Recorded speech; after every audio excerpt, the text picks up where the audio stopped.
നല്ല സ്വാദുള്ളൊരു റെസിപ്പിയാണ് ഞാനിന്ന് ഷെയർ ചെയ്യുന്നത്. ആദ്യം കക്കിരിക്ക നന്നായിട്ട് അരിഞ്ഞ് വെച്ചതാണ് കേട്ടോ. എന്നിട്ട് അതിലേക്ക് ഒരു അരമുറി തേങ്ങ ചിരകിയതും 2 സ്കൂപ്പ് കടുകും 2 പച്ചമുളകും ഇട്ടിട്ട് മിക്സിയിൽ തൈരും കൂട്ടി നന്നായിട്ടൊന്ന് അരച്ചെടുക്കുകയാണ്.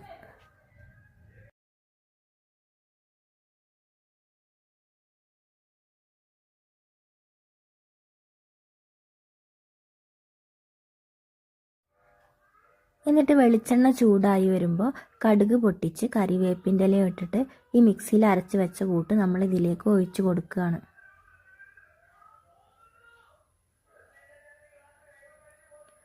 ആവശ്യത്തിന് ഉപ്പും കൂടെ ചേർത്തിട്ട് നന്നായിട്ട് ഇളക്കിയിട്ട് ഈ അരിഞ്ഞു വെച്ച കക്കിരിക്ക ഇതിലേക്ക് ഇട്ട് കൊടുക്കുകയാണ്. അപ്പോൾ തന്നെ ഫ്ലെയിം ഓഫ് ചെയ്യുക കേട്ടോ. ഒരുപാട് വേകേണ്ട ആവശ്യമൊന്നുമില്ല.